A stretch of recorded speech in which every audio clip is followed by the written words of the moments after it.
And this is the magic that I would like to see back, because we have a lot of our children are out here with nothing to do.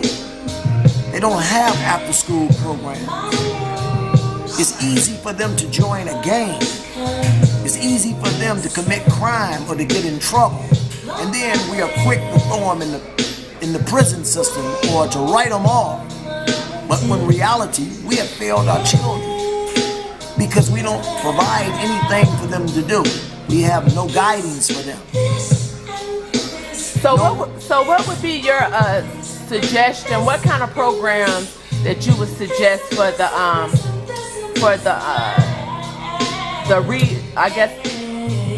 the new Brewster Wheeler Recreation Center as it's coming back? Well, first of all, I don't think it's coming back, but I would love to see drama classes, modern dance,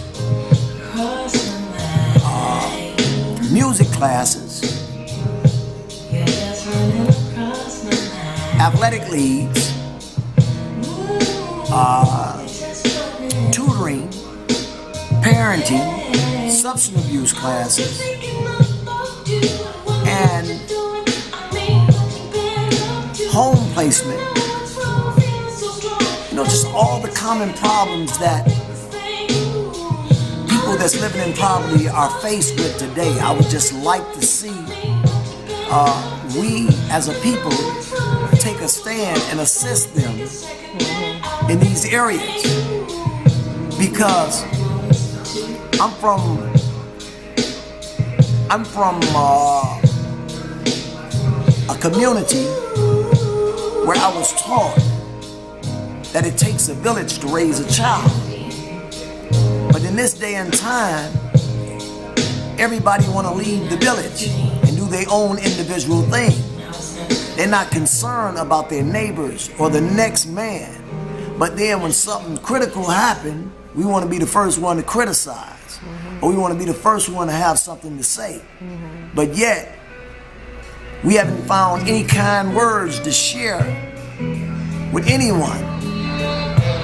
We won't even say hello or just give words of encouragement to people when we see that they are struggling. But right now, like I said, my goal is to work with children. My goal is to try to bring something back to save our children, because a lot of us have become a product of a learned behavior. When we see our peers selling drugs, or we see our peers committing crime, or we see our sisters living the life of a prostitute, when we see these things, we have a tendency to follow this type of behavior. And the only way this cycle is going to stop, we need mentors. We need people that's going to step in and give proper guidance to our children. And to do that, we need to invest back into recreation, not into restaurants to satisfy the rich. Okay. And in closing, is there any good left in Detroit? It's a lot of good left in Detroit. It's a lot of good left in Detroit. Detroit is home. Coleman Young said years ago, he told the people, the citizens of Detroit, whatever you do, do not sell your property. Whatever you do, do not move out the city of Detroit, because there will become a time when if you move, you won't be able to afford to move back into the city of Detroit. And you can see that time is now, because everything that they are developing is out of our price range. Just look at this new, all of these new housings that the mayor want to develop in the Brewster Center area that was once low-income homes. He want to rebuild them after he tore them down, but gear them to who? 80% to the rich and only 20% to low-income people. So where's these people gonna live? Where are they going? They pushing us on the other side of 8 Mile. We moving to Warren, Michigan, Southfield, fast as I don't know what. Everything that they are building downtown. Even when we supposed to have been facing bankruptcy, we inherit a $350 million bill on paying for a hockey stadium when you can count on your finger how many African Americans that actually goes to a hockey game. That price we cannot afford. We need to take that $350,000 that he want to raise the tax for to pay for it and pay for some low-income homes, or to keep these recreation centers open for our children. Everything about downtown and midtown is not benefiting the Detroiters, it's benefiting the rich. I can't afford, if I drunk, although I don't drink, I can't even afford no $10 to pay $10 for a beer at Comerica Park. It's out of my price range. So it wasn't designed for me. It was designed for the rich. And I think we need to get back to the basics, and we need to take our city back. Because right now,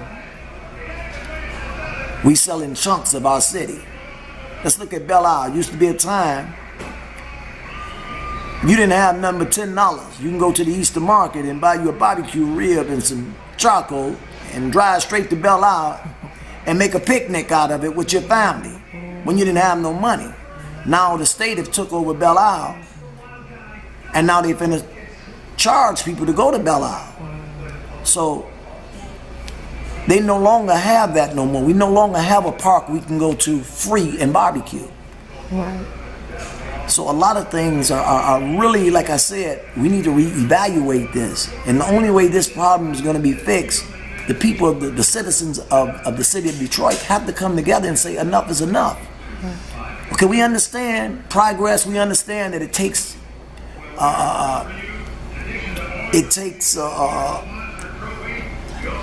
finance to run a city,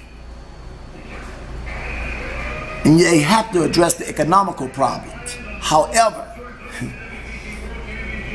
they have to address our problems as well. They have to bring about jobs for us as a people. We have to come back and we have to ask by way of voting. Go to the polls and vote. Look, we're not buying this. Put this here. Give us this. Save our children. Stop closing down our schools. Stop closing down our recreation centers. Everything you building is costing us money that we don't have. Okay, well, I certainly thank you for for your testimony. What a journey. And let the truth be told and not sold. And we thank you.